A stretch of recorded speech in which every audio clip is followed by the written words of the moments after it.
I know that some in our audience know the finer points of hockey. The Chris Johnston Show. We are your friends. The biggest stories, bringing you inside the game. What did you hear? The Chris Johnston Show. What is going on? Here's Chris with your host, Julian McKenzie. Part of the game. Big Money Siege, we got to do some pulse checks around the league. But I got to admit to you something, man. I am under the weather. I know you've been under the weather for the last little while. I think I'm finally feeling what you've been feeling. So this is our flu game. If I sound a little run down, if I sound congested, I'm sorry. You got to fake it till you make it. You just got to tell yourself, I'm fine. I mean, if you're really sick, don't get me wrong. I want you to look after yourself, but power through, brother. Power through. Okay, so we can do this. Let's get through it together.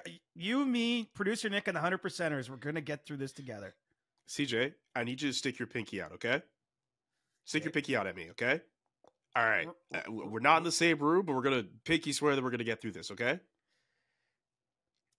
Done. Okay, so we got it. Cool. Bring your good energy, pal. You got this. I know you do too.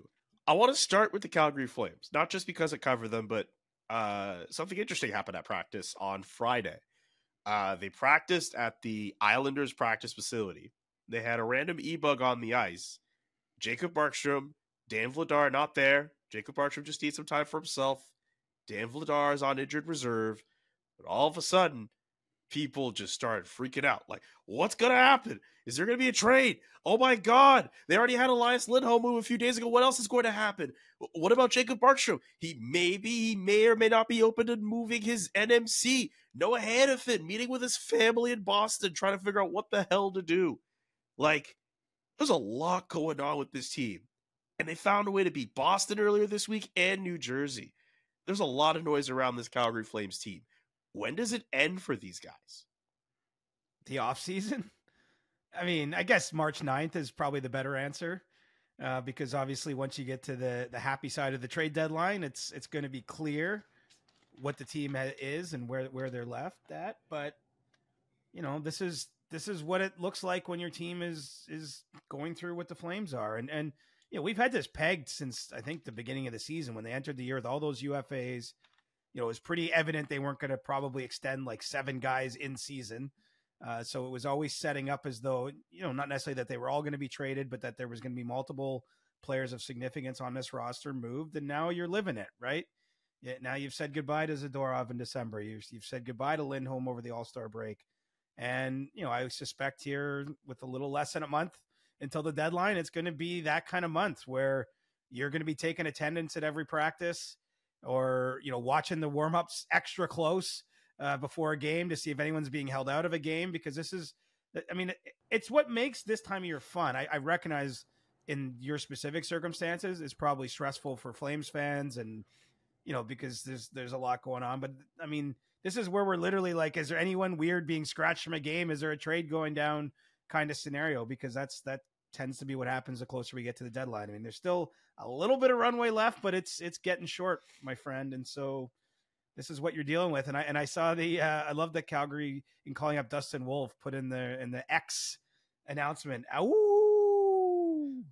I was about to ask you about that because in that same announcement, they mentioned that Dan Vladar is on injured reserve. Apparently, according to Ryan Huska, it was because of something he tweeted in warm-up ahead of their game against New Jersey. A tweet like that where obviously you're excited about Dustin Wolf, but then you have to mention that your actual backup goaltender is kind of hurt. That's a very interesting tweet to put up. Not looking deep into anything with that. Just, I get people are excited about Dustin Wolf, but you still got to put your goalie on IR with whatever is ailing it. Exactly. This is the world we live in. This is where we're at. And so, sorry, I'm just responding to a text here, which I don't like to do during the show, but we're recording. No, not in this moment, but we're recording during the day. Often we're a morning record show. And so I'm still kind of in my work day and some stuff's going on. But yeah, look at the Flames. I saw Markstrom had some interesting quotes to Eric Francis of Sportsnet, basically just saying it's that even though he has a no movement clause, that it's in the team's hands what happens in terms of if they want to move on from him. I know teams have at least called. I don't think it's got to a point where anything's necessarily going to happen. I mean, we've got a new trade board coming out at the Athletic on Monday, and Markstrom does have a place on the board. He's not right up at the top by any stretch, but it's always a possibility. You know, I think the Hanifin situation is coming to a head. And obviously, Chris Tanev remains. I think there's like 10 or 11, 12 teams that have called on him at some point in time.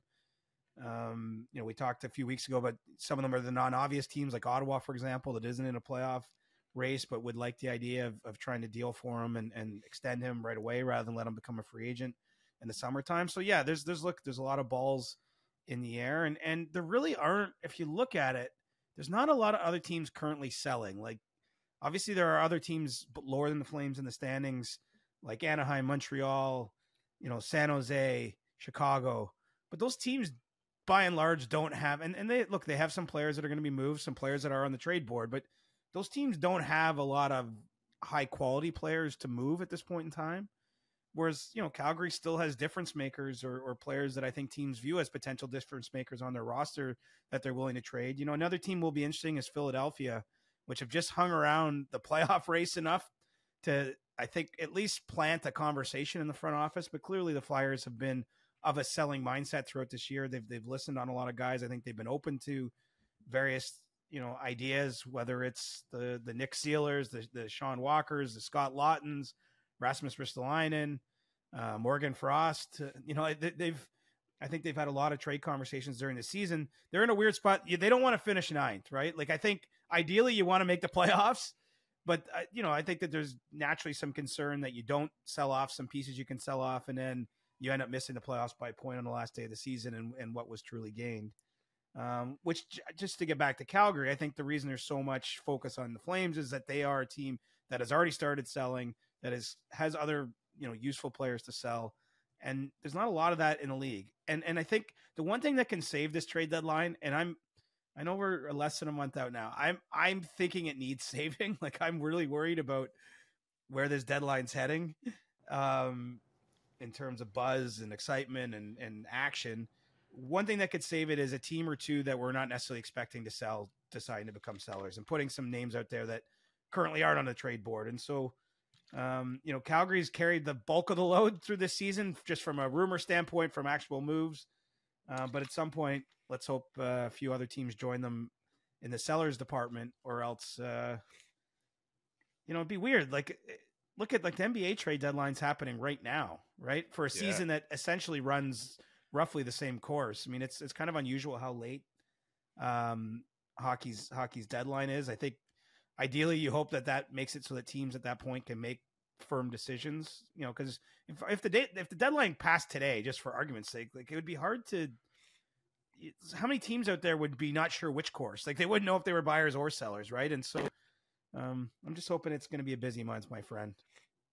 Yeah, I mean, I hope that it's not so busy that you're like drowning in work, but I also think that like you sort of like it in a way because people get amped up about it. But yeah, I think we're still going to see some action, some speculation. There's one more Flames question I want to ask you. Mm-hmm. How do you feel about Chris Tanev, and how do you feel about the attention that's being poured onto him? You had mentioned like up to 12 teams could be interested. We've heard teams like Ottawa, Toronto, Vancouver being thrown in around him. And it's at a point now where, like, whenever I watch games or practices, I'll see him go down with something, and it's like, whoa, like, is he going to get injured? There's like this weird injury label that's followed him. I know I wrote about it for The Athletic, but I'm curious about your opinion of it. Well, look, it's the way he plays, right? It's not, the label has been earned. It's been earned the hard way by blocking pucks and putting his body on the line for, you know, a long time in this league, you know, dating back to his days with the Canucks and then right through his tenure with Calgary. It's why so many teams like him. Teams look at what they need for the playoffs. They need someone willing to sacrifice. I mean, as much as, you know, we all want to glorify, you know, players chasing crazy point marks like McKinnon and Kucherov, or goal marks like Matthews, or, I mean, what tends to win in the playoffs, obviously you need to score some goals, but it's usually, you know, plays at the other end of the ice, defensive plays, sacrificing your body, you know, doing the extra little bit to you know, make a difference in a game. And that's sort of what Tanev is. He's an interesting name to have at the top of all these trade boards because, you know, he's certainly not a player, I would say, with high profile. I mean, he's played in 2 Canadian markets, so obviously people know his name and familiar with, how great a story is even just to make the NHL. Is, he's got a brother in the league, all those types of things.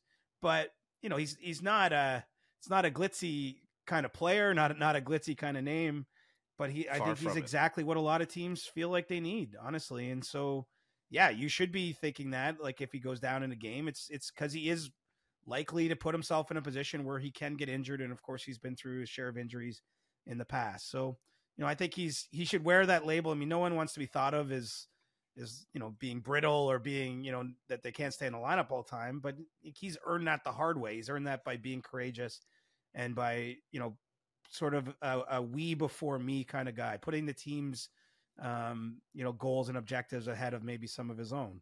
I think that's a lot of stuff that gets celebrated in the sport. And I do think that there's something to be said for it. And when you look at the kind of teams that win and go on long playoff runs. So, I think the Flames, it's clear they want to try to get a first round pick for him. Obviously no one's willing to pay that right now, or I think the trade would have been done over the All-Star break when they did the Lindholm deal, or could be done in short order if someone was willing to offer that up. And so it's kind of a game of chicken. You got all these teams monitoring a situation that are interested in a situation. The Flames, have made it known that, I think that they'll probably end up taking a second round pick and maybe something else for him ultimately, but who knows? All it probably takes is one phone call with a first round pick and that deal's done. If you are Craig Conroy and you have Chris Tanev in your lineup and he plays the way that we know that he plays, do you rest him at all to protect your asset? Maybe in the last week or something before the deadline, if he hasn't moved by then. Like that's usually the way this goes. Like you can't be sitting the guy out now. I mean, maybe you sit him out of a game this weekend, for example, if you're so close to a trade, but it's not done. And so it's just a matter of, protecting the asset while you finish off some final details of a transaction. But if you've got nothing like really close to the finish line, I think you just got to let him be who he is. I mean, all teams are kind of weighing this, right? I mean, that was an aspect of the Montreal trade with Sean Monahan to Winnipeg. I mean, in that deal, Kent Hughes really wanted a first round pick. He ultimately got it for Monahan. And, I think part of the Canadians thinking was, this is a player that has been injured. Unfortunately, he dealt with serious injury last year, right? He didn't play after December last season. And he's been so good this year and he's been healthy, but you just never know. And so, obviously last year was a year that the Canadians were, in December, were thinking they'd be trading Sean Monahan at the deadline. He was injured and was unable to be moved.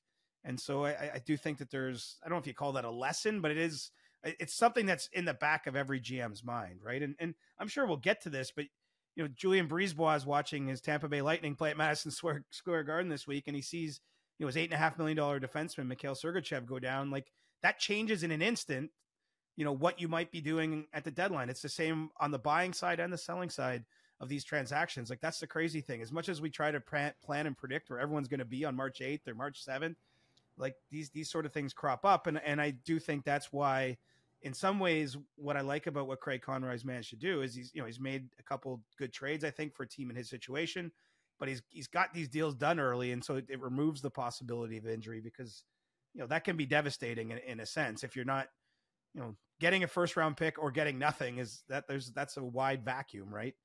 And so, and it's not that I'm hoping that Chris Tanev gets injured or let's hope for his sake he's in a position where he is healthy.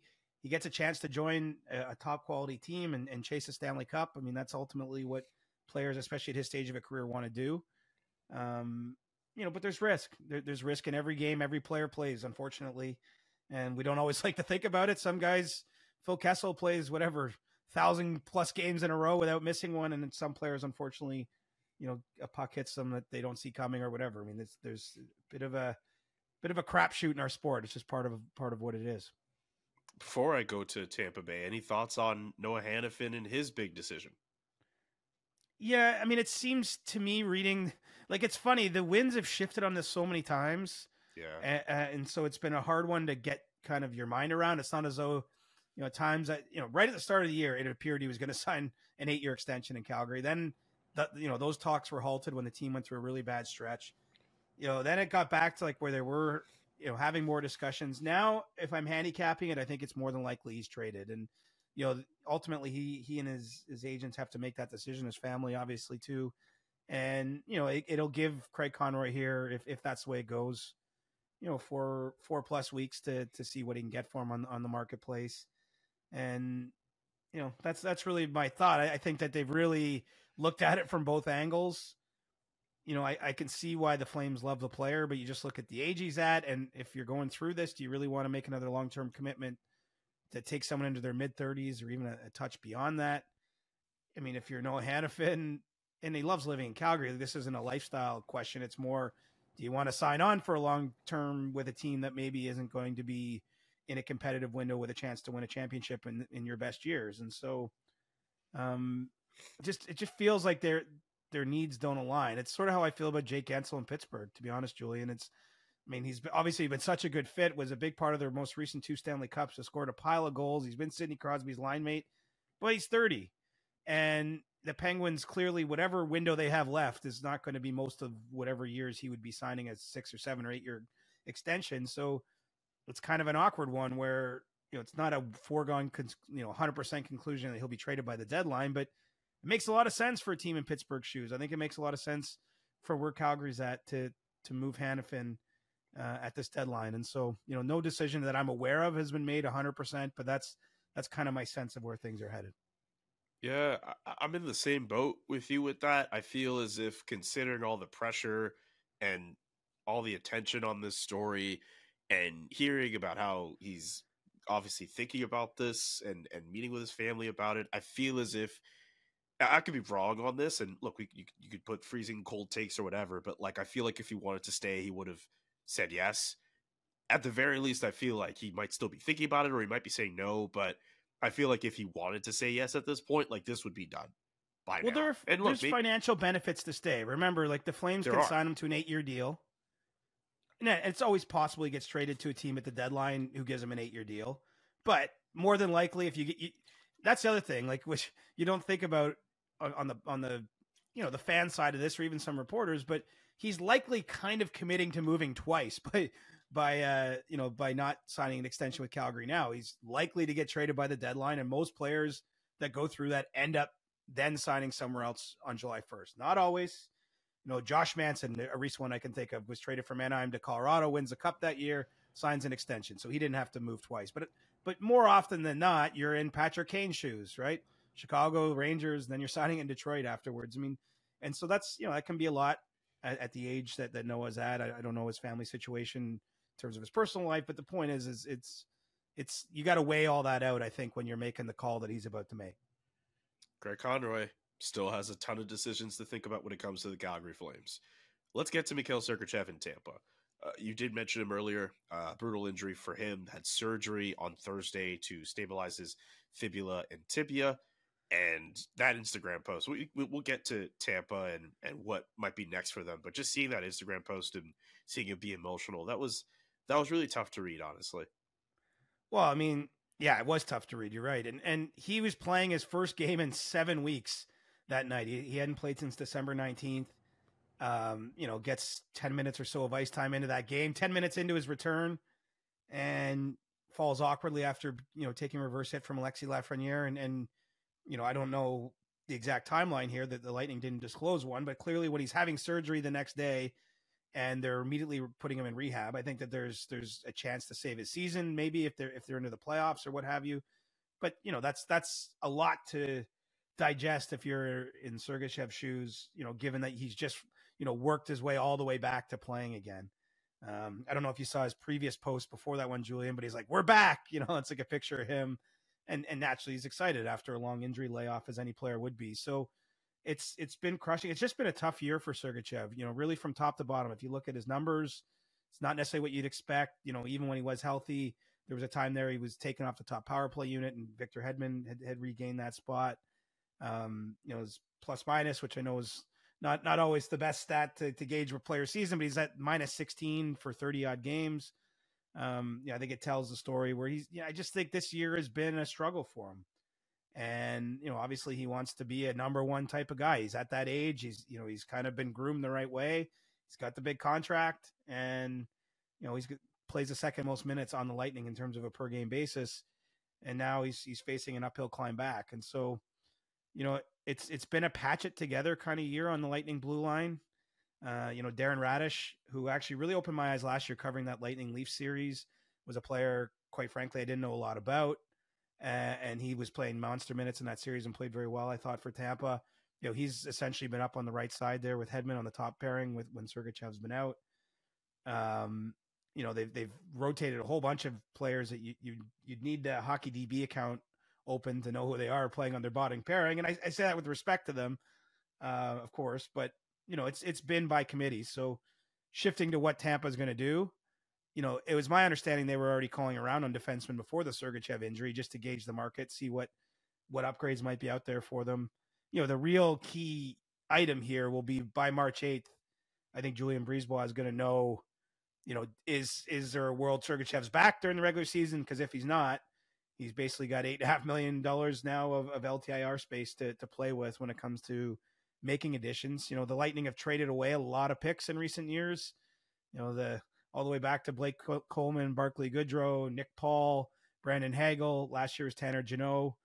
Through the course of those transactions at the deadlines in the last 4 years, they've traded away a boatload of picks so that they're not left with as many as you would have to necessarily say that they're going to go out there big game hunting. But, I think Julian Brisebois, honestly, for my money, is the best GM in the league. You probably have a debate about maybe Kelly McCrimmon in Vegas. Vegas made a ton of smart moves on the way to winning their cup and having the success they've had too. But, I would just say never sleep on Julian Brisebois, especially now that it looks like the scenario is there where he potentially has all that cap space. I mean, that was his biggest challenge. He found a way to fit all those other guys in that I mentioned in environments where he didn't really have a ton of cap space to play with. There's a world here if Sergachev's out for 10 more weeks, essentially through the end of the regular season, that Tampa could be in on basically anybody. In terms of anybody, is it somebody that has to sort of fit that style of play that Sergachev has? Is it a stopgap? Who could they be looking for if it gets to that point where they feel they need somebody? Well, look at history, right? I mean, Goodrow and Coleman both ended up having one more year on the deals at the time the deals were made, and that ended up being a home run trade because they formed 2/3 of a pretty dynamic third line, and they won cups in both of those seasons. Hagel and Paul were both traded for, in Hagel's case, was a restricted free agent, so the Tampa knew they had his rights, and signed to long-term contracts. Tanner Jeannot, similar, they're acquiring a player there that isn't what we would call a rental. So I think based on past behavior, I'm going to look for Tampa to make not an obvious move, because that's kind of the way Julian has always operated, in the Lightning front office. And so it's hard to connect them to anyone credibly or for me to say today it's this guy they're going to go trade for. But I would be looking for the non-obvious moves for something that maybe solves a future problem and a current problem. And the biggest thing in Tampa they have to be mindful of, it's two things. This is the last year you got Steven Stamkos under contract, right? I mean, we've talked about that story a lot. But you don't know for sure what the future holds there. Like, I think this is a year, even though they're in a wild card spot as we're recording this, you want to kind of go in, I think, one more time. I would guess if you're in the front office, you just don't know. Every year it's going to get harder and harder, I think, for them to keep it together. The core players are getting a little older. You might lose more. Like, look at what they've already lost, right? I mean, I saw Tyler Johnson actually posted a photo on his Instagram page over the All-Star break. Like, he's on a vacation with Stamkos and Hedman, but also Ryan McDonough, Pat Maroon, Andre Palat, like all those former Lightning guys. Obviously, they all won together once upon a time. Those players are all playing elsewhere, and there's the possibility you're going to have that with Stamkos. And so, I think that there's going to be the inclination to want to go in on it this year and really give the team the best chance to have another championship run. But also, he's got to make a trade that suits that sets them up well cap wise down the road. And so, look for some undervalued players. I think that's kind of been what he's done. Like Hagel, with respect to Brandon Hagel, wasn't a huge name, but he gave up 2 first-rounders for him in that trade with Chicago, and it's because he prized how cost effective he was, that he filled a specific need for this team. And so that's where I'm looking. I would expect them to tinker around the edges, and the Lightning, no matter what Julian ever says in front of the microphone, like this year we're not going to be big deadline players. They're always big deadline players. Shrewd operator, smart, really smart guy. And now, again, I'm sorry that Mikhail Sergachev had to get injured for it to happen, but all of a sudden now they might have a ton of money to play with. I think it kind of opens up a whole new set of options that until that game at Madison Square Garden this week that he wouldn't have had. Was Nikita Kucherov part of that list of current and former Tampa players vacationing? Just wondering if there was like a triplets line reunion. No, I didn't. Well, I can't say he wasn't there, but he wasn't in the photo. So that would be a good one. I missed the triplets line. Yeah, it's funny to think like Nikita Kucherov at one point was just like a third of like a really cool line for Tampa. And now he's like a top 10 player in the league. Like you could argue he should be top 5. He could win the Hart Trophy this year for a second time. Like, and John Cooper has said that like he's playing, at least when I had asked him the question, like he's playing at a level like higher than when he won it like how many years ago. What a guy. Right. Well, and get this, I covered a playoff series. It was the Canadiens Lightning series in 2014 where he was a healthy scratch, Kucherov. So, I mean, not many players go from ever being a healthy scratch to winning a Hart Trophy. Like he's already traveled kind of the road less traveled, I would call it. And he's you're right, got another shot at the Hart this year. I probably have McKinnon there right now.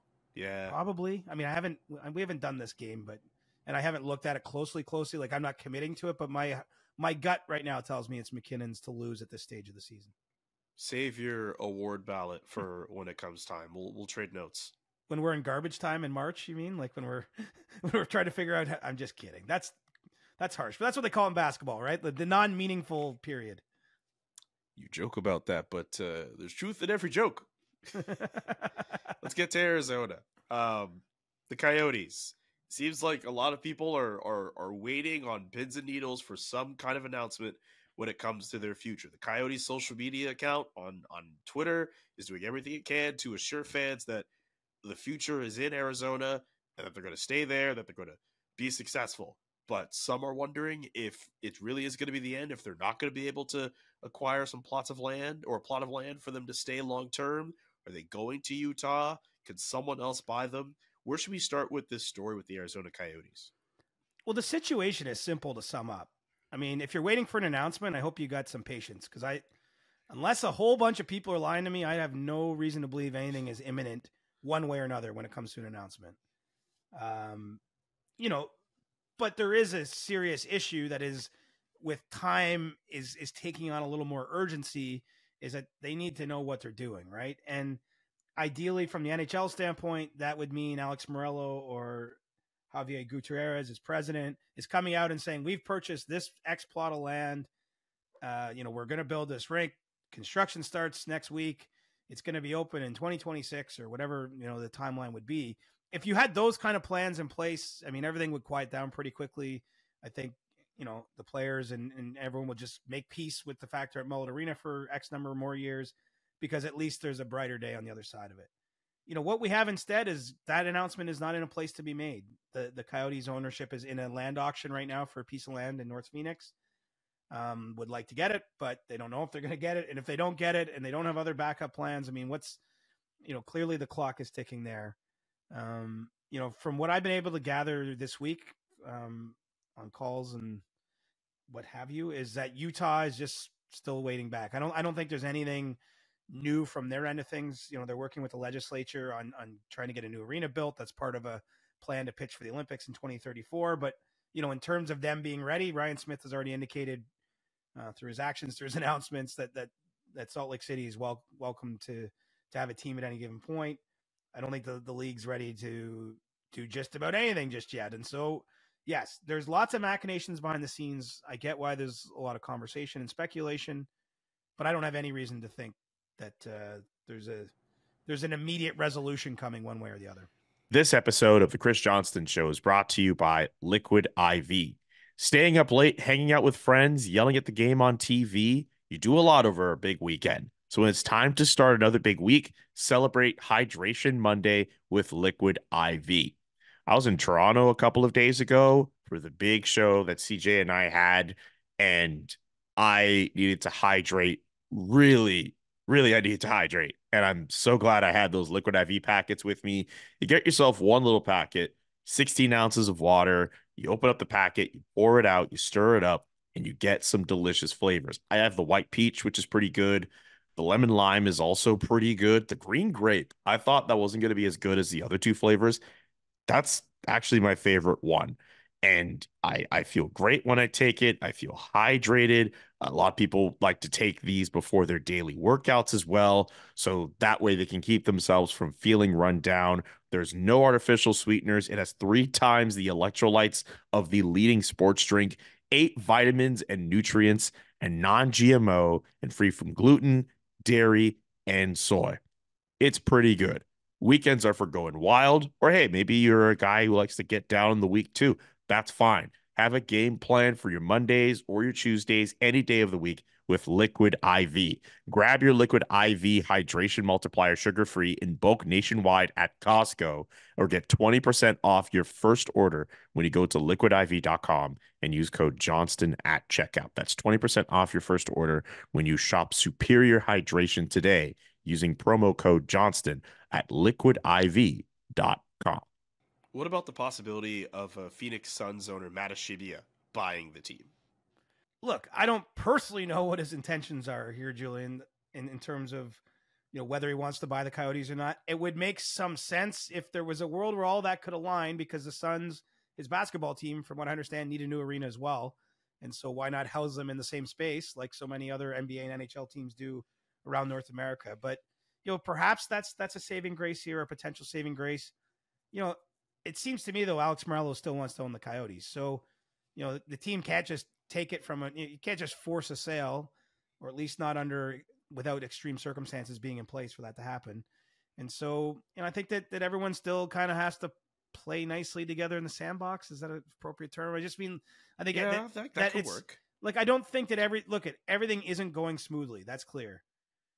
Ideally, the NHL, even when they okayed the move to Mullet Arena, wanted this to be resolved, wanted there to be a plan. Obviously, they went right down to a vote in Tempe on a piece of property and a plan to build an entertainment district and arena that got voted down last year. And so, there's a world where they're either going to have to move the team or maybe try to find another owner that is willing to keep it in Arizona. Maybe they take it back to Glendale. I don't think that's happening with Alex Morello, but perhaps another ownership group with a clean track record might be able to talk to the city officials there and come up with some kind of deal while an arena's built. I don't know how it's going to play out just yet. I suspect you're going to keep hearing about this because there's more urgency here. And I would point you to the fact that the Winnipeg Jets moved north from Atlanta on May 31st officially. That's when the announcement was made back in 2011. I think that you're on a similar time frame here. By the time that next season's schedule is officially being finalized by the NHL, they're going to need to have some more clarity on what the direction is in Arizona. And I don't think another season of maybe we're looking for some land and we'll just keep playing in a 5,000 seat arena is going to cut it. So, the way I view this, it seems to me that we've got 2 or 3 more months for plans to either come together or not. And at that point, the NHL is going to have to act in some way.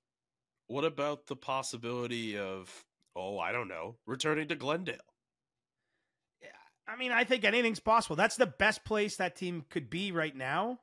I mean, look, there's problems with the where that arena is located. It's hard for fans to get to.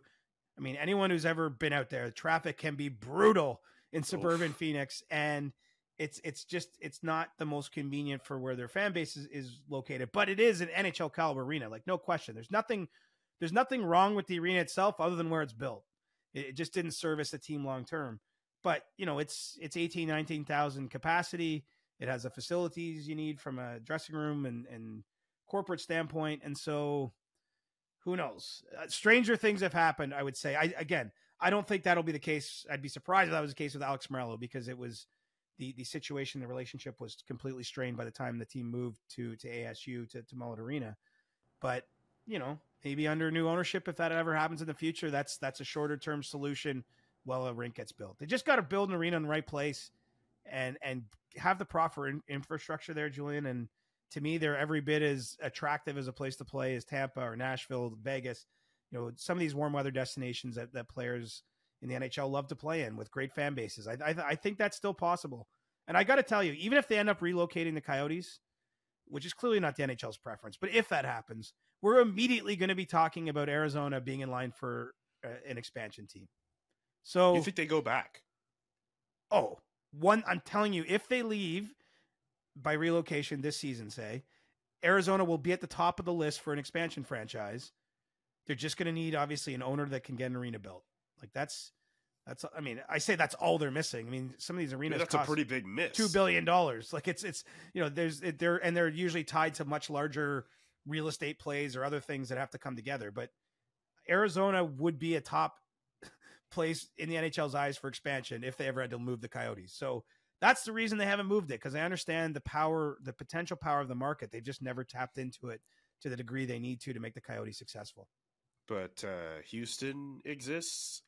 Kevin Weeks every few days is mentioning something to do with Atlanta. Like there are Utah. We're just talking about Ryan Smith. Like there are other markets out there that the NHL could tap into that are in the United States that could use that chance, as opposed to Arizona getting another chance again if it gets to that hypothetical situation. Yeah, but if you're bringing it to an expansion to an owner who's got an arena coming, I mean, then it's a totally different thing. I think it's the 6th largest metro market in the U.S.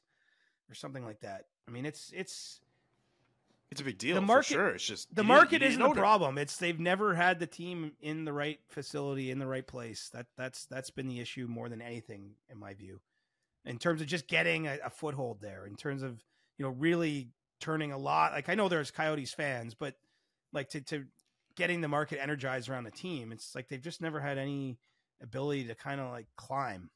They need to get settled. They need good ownership, and they need to have an arena, which, you know, it's hard to align the stars and the moon. It's easy for us to say this in a podcast. It's hard to do it sometimes. Yeah. Thank God we're not running the league. Yes. Thank you.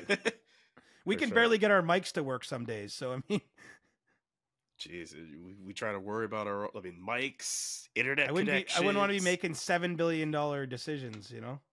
Goodness gracious. Ask CJ. We're going to bring it back on Monday. I know earlier this week we said we're going to get to questions this week. Just bit of a busy time. We're under the weather. We're taking it easy today. We'll just go back to our regularly scheduled segment on Monday. I don't have a stick tap either. Like today's just been a bit of a mess, admittedly, but next week we'll be fine. Everything will be great. We'll get. I've got a stick CJ. tap. You do. You know Yeah, what? I don't know I if didn't you even saw ask you this for that. story. If you have one, go ahead. This story kind of went under the radar, but it's actually for Julian Brisebois. Nothing to Sure. do with what he may or may not do at the trade deadline, but he and his family committed $500,000 donation to Ronald McDonald House in Tampa over the next 5 years. You know, his owner, Jeffrey Vinnick, is widely in NHL circles considered one of the best, most generous owners in the league, if not the best. And obviously he's following in his direction. And so that news came out over All-Star weekend, and I think it kind of got buried a little bit, but I thought that it's important to spotlight Julian for his generosity, and he just doesn't have to do that, man. So That's really cool. Good for Julian. Good for the Lightning organization. That's an amazing gesture on their part. You don't have to come up with one. I had one for both of us. But I do have a cross check, if that's okay. Well, you're in kind of a feisty, sick mood, so have at it. Like, did you see this story earlier this week about how the NHL had to do this audit over the amount of hits that were being doled out, and they had to switch up everything in terms of hit totals? Like, I've never heard anything like this before. Like, what? Come on. What's the issue here? Like, trouble. So who are you counting? cross-checking? I guess the league in this situation, because they messed up. They messed up. They did. We're allowed to look. I get it. There are times where we will go out of our way to say, hey, you know what? The league did a good job here, but we are more than allowed to say the league kind of messed up here. And I think they did. I think they did. They absolutely did. What a weird thing to have happen. And I mean, they've ultimately updated it with certain players getting their totals fixed, but that was a really weird thing to come up earlier this week. Michael Russo's written about it for The Athletic, and there is the obvious fantasy betting angle if you want to look into that within that regard. But I will give a cross check. I don't know if I've given another cross check this year, but I felt it was deserving of that. I thought we weren't going to have this segment. Turns out we end up having a cross check and a stick tap. Look at us. There you go. You took the floor and brought anger. I'll feel better next week, guys. Send us questions for Ask CJ. Subscribe to the podcast, and we'll be back next week. CJ, I'm Julian. So long. Good news. The Chris Johnston Show. Inside the game, twice a week. Follow Chris on Twitter @ReporterChris. And follow Julian McKenzie @JK McKenzie.